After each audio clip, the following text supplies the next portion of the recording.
Hello friends, today's topic of this video is Startup Success Mantra. The reason why I have chosen this topic because I spent more than 20 years in corporate, and especially I was looking after the businesses where we started absolutely new business from the starting, and then we developed to a big business. Later on, I moved to the consulting business, and there also for past more than 5 years, I am working with entrepreneur, business owners, young startup owners, and I have realized that few of the things which they will consider, I am sure the failure in their startup would not be coming. So I decided to make this video. There are three challenges which I am going to talk about. One is the startup idea, where we'll talk about what kind of idea win in the marketplace. Second is what business philosophy startup owners must follow. And the third is why do startup fail? So let's talk about first what is the startup idea, or what kind of startup idea people should pursue. Number one is that innovative idea versus problem solving idea. You need to look at it that whether your idea is an innovative idea or a problem solving idea. Now, innovative idea, I understand it looks to be quite good in the listening, but if that idea is not solving any kind of problem, then it is not going to be successful. So the definition of problem solving idea is basically that idea which you are working upon, it must add value, it must solve some kind of specific problem, and should show some kind of economical benefit whenever any customer or a consumer is going to use your product or services. Number two, whether your idea is passionate or a sellable. Now, passion is fine. I often heard that a lot of youngsters, they say, I have passion for this thing and that is why I came into the startup. Well, I do respect your passion. But if that idea is not going to sell in the marketplace, it has absolutely no use. So while passion is very important, but at the same time, idea need to be sellable. Number three, a small market idea versus big market potential. Now, sometimes before even you start the startup, you should do the market potential analysis or market demand analysis of your product or services and see what is the potential demand lies for your particular product. Because if there is small demand, or demand is even not is at this moment is there is no point spending your energy on that. So idea need to be a big market potential. There has to be a considerable demand so that later on, once your startup is successful during the initial stage, you can scale up your business very well. Let's talk about the second challenge. What business philosophy a startup owner must follow? Number one, ability to accept changes in the environment. It is very crucial for today's entrepreneur to be vigorous in accepting the modification that take place in the environment of the business. There are several changes that takes place in the market day in day out. Some of the biggest example you see is the corona pandemic, or when GST came, or anything happen or changes suddenly comes in the legal or economic environment. Now either you should grip or you should accept the change and try to work upon and try to modify your business. Next, consider your customer as a king. The fate of the startup actually lies in the hands of their customer. The wide acceptance of services or product introduced in the market can actually take the startup a long way. The advice to the founder of any startup from my side is that they need to build and construct business idea which is in line, that is the need and the ideologies of the target audience. If your product is not liked by your target audience, there is no point. Next, adding value to the existing ideas in the market. Now, creativity and innovation is the key to everything for a successful and a popular startup. The word creative indicates an entrepreneur must be inventive and pioneering. Yes, I do agree with that. But he or she must have original and advancing ideas which shall stand alone him or her from the existing player in the marketplace. It is very important to beat the competitors with a fair amount of unexpected yet exemplary ideas to exceed them. Therefore, entrepreneur must be imaginative in his wisdom, that he or she must be able to create something out of the world and advance that ideas can easily attach value to it, and alongside ensure that it will be largely well regarded by the consumer. Next, strong work ethics and discipline. Now, entrepreneurs who are successful always ensure that they abide by the strong work ethics. Transparency in the business is very essential. Flow of the cash management. Lots of startup has failed because they have not been able to manage the cash. This is one of the second largest reason for the startup failure. So cash management has to be very strong, and startup owners are advised to spend slowly and steadily. There is no reason to take more financial risk than you need to when your business is not profitable. Now, next one is customer retention. That is a key or a critical for a startup growth. Now, what is customer retention?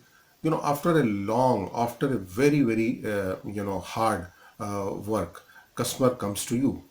Now, it goes away very fast. So, some of the tips of customer retention is that provide them a good customer experience, provide them a good customer service, be quick to resolve their issues, always keep in touch, and if they are loyal to you, reward.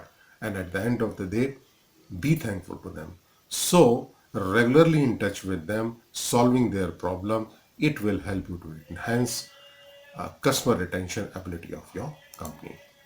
So friends, at the end of the day, you need to build a successful startup, and for that, you need to have a solid business plan. Now, what is solid business plan?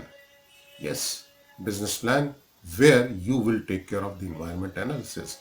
What kind of business environment you are? What is your market? What is your targeted customer? What is your supplier network? What's your competitor? How your supplier is going to act with you? Do you have a long-term relationship with them? Are there technological changes happening? Is there any disruption is happening? That is very important. Second, begin networking as soon as possible, because today's environment, networking is the key. Next, surround yourself with the right people. It's very important that you should be friendly with other entrepreneurs, those who have more experience, those who have more exposure. If you are going to be with them, you will definitely get a lot of mileage from their knowledge. Next, stay ahead of everyone else and maintain a very well balanced work and life, because startup is not easy. It's very hectic. It's very in terms of the stress, it is the quantum is very high. So you need to regenerate yourself, and that is why work life balance is definitely needed. I'll give you some more tip into that, or more advice for a successful startup. Get a co-founder, because if you are alone, I'm telling you, alone startup, running a startup could be a very hectic. And see the example of Microsoft, Apple, or many other successful company. They always have a co-founder. When you have a co-founder, he can share your stress, he can share your basically the workload. And if that gentleman is from the same industry where you would like to work upon, then he might help you as well. The other thing is that focus only on one thing. Often I have seen that youngsters, they are saying, oh, they have couple of ideas and they are going to work simultaneously. I would advise, don't do that, my friend. You have to focus only on one thing. Do not get sidetracked. Focus only on one idea and give you 100%. If you look at a big founders like Bill Gates or Mark Zuckerberg, you will notice that none of them work on two businesses in parallel. They always focus on one, they accomplish, then they move to the next one. Next, assume things will take much longer to complete it. Typically, the average life cycle of any startup to showing some kind of growth is 1.5 to 2 years. So make sure that you will have sufficient fund to run your bills at home and your office. And before even you start up, my advice to youngsters is that do talk to your parents, do talk to your relative, because their buying for your project and support is very important. And because with their blessings, with their support, you can obviously perform much better. Next, let's talk about the third challenge is, why do startup fail? Now, after getting a good start and even funding, if you don't have the right team, chances are there that you will fail. So it's very important that you need to have a right team at the right place is the key to success of any startup. The other thing is that lack of good business model, as I said it earlier, and I have few videos on how to make a good business plan or how to make a good business model. You can go to my channel and watch those videos. The other thing is that price versus cost issue. You need to have right price positioning for your product and services. Try to compare pricing of your product in the marketplace with similar kind of industry, product or services, and accordingly put the price into there. The other thing is that there might be possible that your product or services is well ahead of time. And if it is well ahead of time, it may not work. So it is very important that you need to understand and you need to do very well demand and potential analysis and make sure that you your startup should come out with those products and services which are required by the marketplace. Um, uh, I would also like to advise a lot of youngsters, the engineering or especially MBA will give you theoretical knowledge for the business, but you need to have a practical knowledge as well. So for last couple of years, I am running my seminar which talks about how to grow your startup and create a unicorn company, where we teach basic principle of growth such as strategy, people, finance, marketing and sales, leadership, motivation. And also I do teach how can we make our business scalable. We talked about three circle of business, how you can make your vision, mission and business goals of the organization, and how you can achieve profit of your startup in 90 days, and finally how to create a unicorn company step by step. So I do recommend to all youngsters, especially those who are in the startup, please join my training classes. Pro COVID, it used to be offline in the hotels, but right now I do take online classes. And if you want free consultation for 30 minutes, please go to my website www.praveenshrivastava.com. Fix up 30 minutes free appointment with me. I will be able to guide you if you need any help, because I have full trust on the youngsters of our country. They are very, very talented and I would like them to see very, very successful. For more videos, please do like this video and subscribe my video channel. There are a lot of videos are there on the business management system, how you can create brand, the tips on the selling skills and many more. Thank you very much.